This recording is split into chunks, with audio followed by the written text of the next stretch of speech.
Ah, yes, there's nothing quite like the startup sound of that original Xbox from back in 2001. What an amazing time. So, way back then, Microsoft got their start in the console industry. They would go on to face the juggernaut of the PlayStation 2, and while they didn't overcome the odds right in that generation, they did manage to break through to millions of gamers, and even to this day they're fighting the good fight, making consoles as well as video games. Now, I remember picking up my Xbox and how bulky I thought it was. Honestly, there's a warning not to drop it on your head, as if you need some kind of warning not to do that. It's crazy. I had started online gaming with the Sega Dreamcast, believe it or not, the old 56K modem with dial-up internet, but it had me absolutely hooked. Xbox really took it up a notch because they included an Ethernet port right on the box itself. In fact, Microsoft was so ahead of the times. Not only did they have an Ethernet port, but they included an internal hard drive, which helped them to do some incredible things as well. In fact, the Halo CE game was only possible thanks to the ability to stream what it needed to from the hard drive. Sure, the Xbox is a bit bulky, but it had the power to play the games better than any other console. And the announcement was absolutely incredible with Bill Gates and, of course, The Rock. How do you top that? It's obviously something that is very hard to kind of duplicate, and that's what makes Xbox so special, in particular the original Xbox, because they came out of nowhere. Now, oddly enough, the Xbox is still a very fun and viable platform, even in 2023 and probably going forward. And one of the main reasons for this is the fact that the games are relatively cheap to collect for, well, right now they are. And my original Xbox busted, so I ordered one and thought it'd be a fun video to go over some of the games and things like that for everyone, just to give you guys a taste of it. Now, I tested out quite a few awesome Xbox games, and even got a chance to kind of try out the new online service that just came available through this thing called Insignia, which is an awesome group of people who worked very hard to get original Xbox Live back up. Now, it's not as quite simple as plugging in and playing, but I will link the site to the description down below, and you can check it out for yourselves. The awesome thing about Insignia is that you don't need a modded Xbox or anything like that, and it's very straightforward with how to set it up. But right now there's over 120 games supported, with more on the way, included titles such as Call of Duty 3's, Crimson Skies, Doom 3, Fable, Marvel Ultimate Alliance, Star Wars Battlefront 2, and many, many more. But for the most part, I wanted to focus on some personal favorites of mine. I wanted to start off a game with started it all for Xbox, and for me personally, who remembers that first time you booted up Halo Combat Evolved? This is great! And all I've done is enter my name! Thrill House! This game was a true-to-life game changer. We hadn't seen a true sandbox shooter like this on a console before. And now, console is where these types of games actually thrive. Think about it. Now, jumping into the role of Master Chief for the first time feels just as epic now as it did back then, and that says a lot for the game. Obviously, things will look dated now, but in 2001, this was the epitome of awesomeness. I honestly think the game still looks and plays incredibly amazing. Clearly, Halo has evolved over the years, but you could tell almost right away that Halo was going to be a big deal even back then. Because let's face the facts, what in 2001 was doing things like this? Honestly, I'm asking you, what was doing this? Giving players the freedom, the weapons, the story, the LAN parties, it was absolutely incredible. One of the biggest things to come out of Halo CE were the LAN parties. People lugging around this beast of an Xbox, a CRT TV, and everyone joined in together to play this new age FPS that had never really been done on a console before. Xbox really brought all of this fruition, and to be honest with you, that's simply amazing to think back of how ahead of the times they were. Obviously, when it comes to new hardware, you need some console exclusives. So I wanted to go over some more of those and some of the ones that stood out.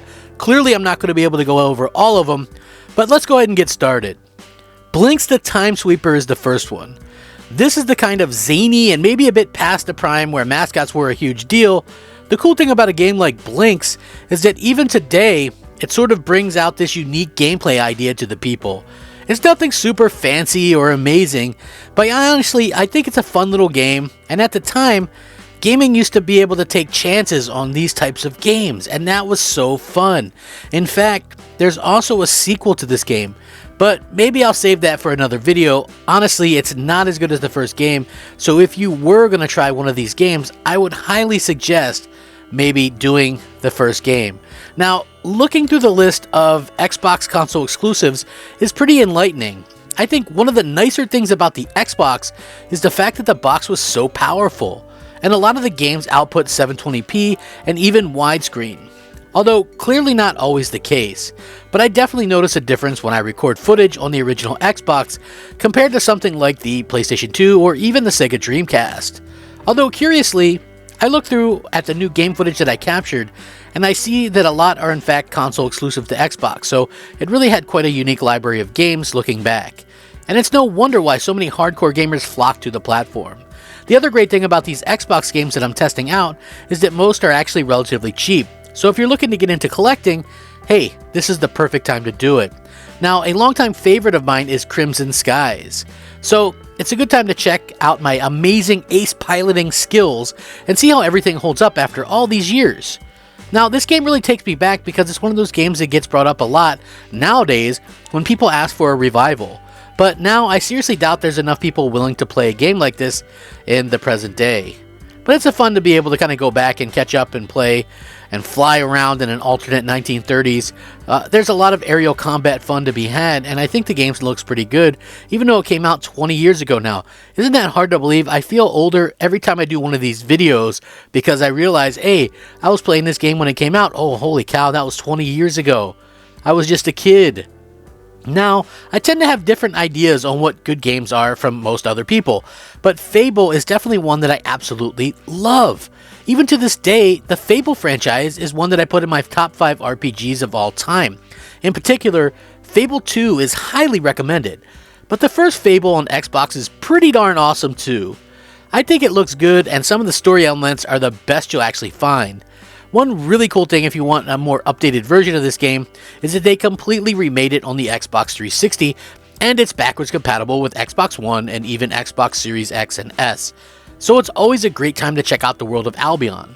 Microsoft is bringing this franchise back, and the new game looks pretty darn incredible. So hopefully going back and playing this game will kind of wet my whistle for the new game in a year or so. But yeah, Fable is definitely one of my favorite franchises, and the first one is incredible. So the original Xbox had such an amazing varied lineup of games, obviously shooters, platformers, RPGs, but it also had some quality racing games as well. Project Gotham Racing is such an interesting arcade racing game. It sort of is where the roots got of Forza Horizon series that everyone knows and loves.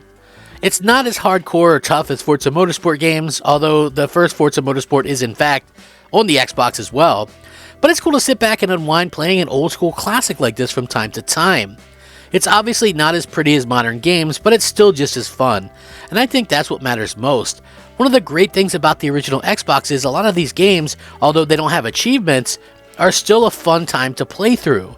Now, obviously, one of the absolute biggest reasons to own an original Xbox is KOTOR.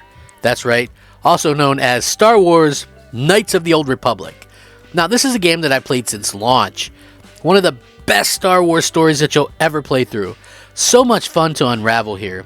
And the funny thing is that if you own the game and an Xbox Series X, you can play an upgraded version at 4K, and it looks spectacular. If you've never played KOTOR, it needs to be a game that you pick up and play. I think for the most part, the charm is in the fact that you take a journey that's unique to you. You can make good choices, bad choices, or anything in between.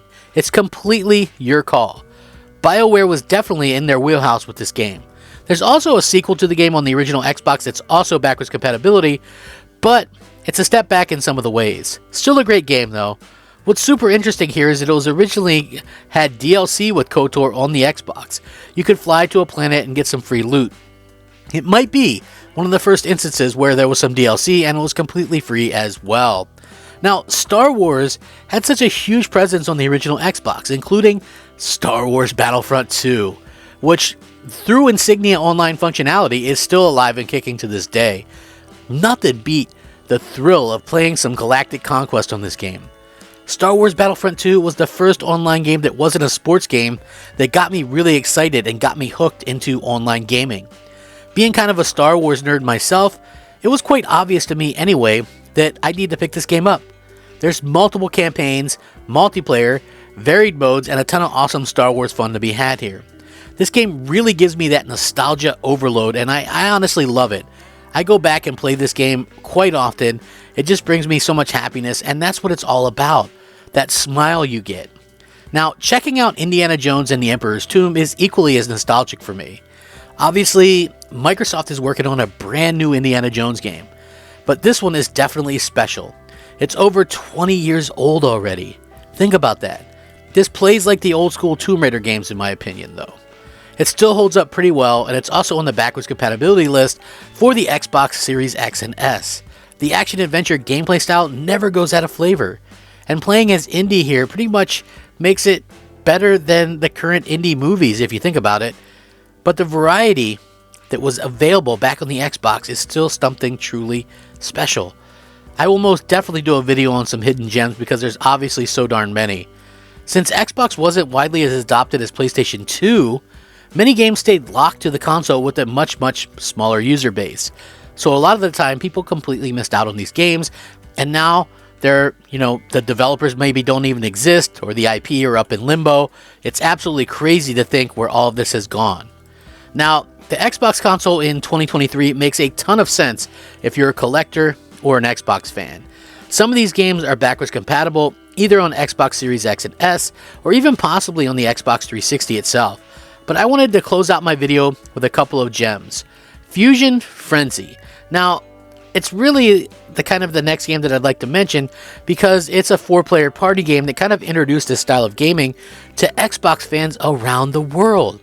This was actually a very fun launch title that showcased how much fun gaming together could actually be. It's sort of like the Mario Party games, but there's so many mini games. To me, this plays even a little bit better. Best of all, this is also backwards compatible and can even be played on the Xbox Series X and S. Many people actually hope that this game comes back one day. I know for me personally, I have incredible memories playing this at launch against my family members and friends. Up to 4 people can play this at the same time. Lastly, I'd like to bring up Buffy the Vampire Slayer. Yes, I know. It's an odd game, but I really enjoy it. I'm a fan of the show, and this game was actually console exclusive to Xbox.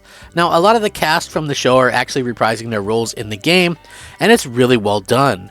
There are actually 2 Buffy games on Xbox. There's also Chaos Bleeds, which wasn't quite as good in my opinion, but it's considered to be like a lost episode in the Buffy TV series. Now, the first game doesn't actually get enough love. It plays very well if you're a fan of the series, and it's definitely one I suggest picking up.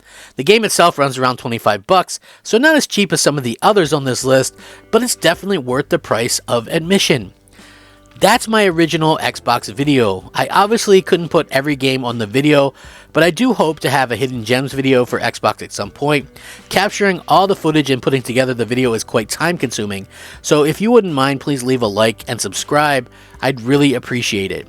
Xbox is definitely worth picking up because there's not going to be any more added Xbox games to backwards compatibility, and I think we're starting to get to a time where physical media is old hat, and that's going to drive up prices. So I definitely highly suggest the idea of picking up any of these games that you can. Xbox consoles, some of them are known to have some hardware issues, but I've been lucky with this new one. So hopefully you guys understand where I'm coming from. I really hope you guys have a great day. Thank you so much for watching my channel. Already over 200 subscribers strong. Thank you so much. I hope you have a fantastic day. Game on, my friends. Game on.